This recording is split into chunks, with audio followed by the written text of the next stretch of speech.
Welcome to Little English Studio, where English learning meets the inspiring stories of the world's greatest people.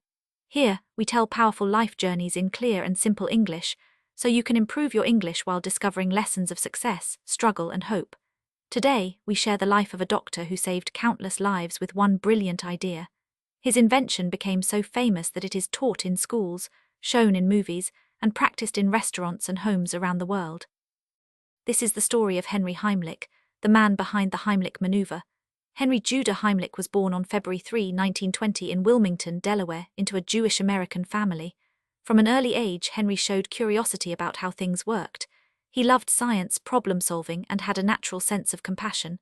When he was young, his family moved to New Rochelle, New York. There, Henry grew up during the Great Depression. Life was not always easy, but his parents encouraged him to work hard and value education. In high school, Henry was known as a good student, but also someone with big ideas. He was fascinated by medicine. He dreamed of becoming a doctor who would not just treat patients, but also create new ways to save lives. After finishing school, Henry went on to study at Cornell University, where he pursued a degree in medicine. Later, he attended Weill Cornell Medical College, graduating with his medical degree in 1943.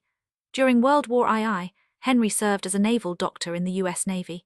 He treated soldiers in China and the Pacific, gaining hands-on experience in emergency medicine. This experience shaped his understanding of life-saving techniques and gave him the confidence to innovate in the future. After the war, he returned to the United States and continued his medical career, specializing in thoracic surgery involving the chest, lungs, and esophagus. In the 1950s and 1960s, Dr. Heimlich worked in hospitals, published papers, and developed new ideas. He had a talent not only for treating patients, but also for thinking creatively about medical problems. One of his early contributions was developing a surgical procedure for patients with damaged esophagus.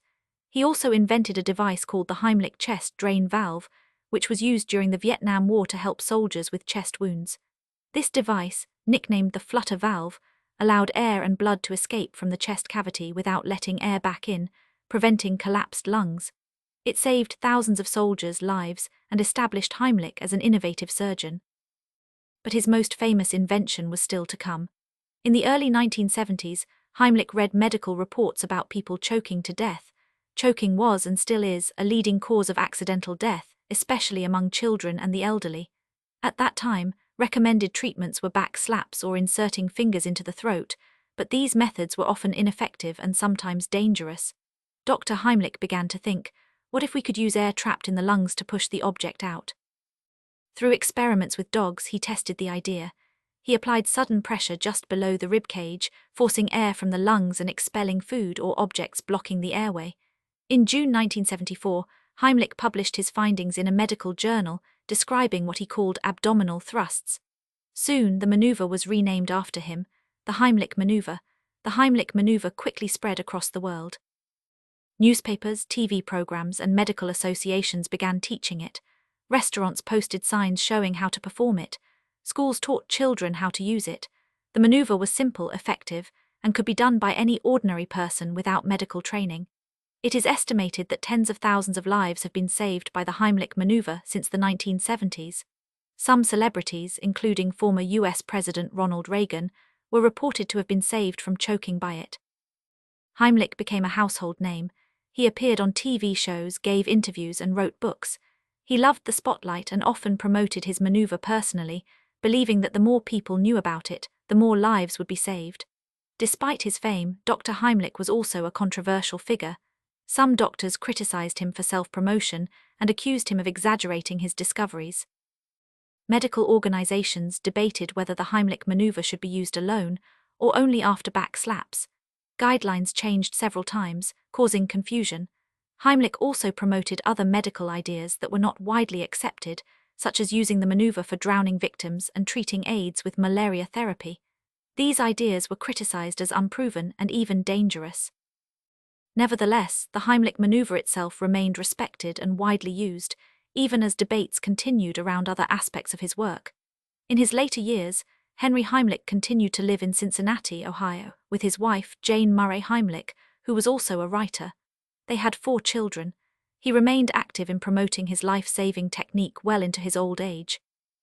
In a remarkable event in 2016, at the age of 96, Heimlich personally performed his maneuver on a woman choking in his retirement home dining hall. The woman survived, and Heimlich experienced firsthand the life-saving power of his own invention. Just months later, on December 17, 2016, Henry Heimlich passed away at the age of 96. Henry Heimlich's legacy is both simple and profound. He created a technique that anyone can use, one that has saved countless lives. His name became synonymous with quick thinking and action in emergencies. Though controversial in some areas, his determination to spread life-saving knowledge left an undeniable mark on medicine and public safety. Today, every CPR and first aid course includes the Heimlich maneuver. Signs in restaurants still teach the steps. His legacy lives on in every person saved by his idea. And so, the story of Henry Heimlich is not only the story of a doctor. It is the story of a man who believed that knowledge should be shared with everyone, not just with doctors, but with ordinary people, mothers, fathers, children, teachers, and strangers in restaurants. He turned a simple idea into a global life-saving tool. His name will always remind us that sometimes, one creative thought can make the difference between life and death. This was the incredible life story of Henry Heimlich, the man who taught the world how to save itself.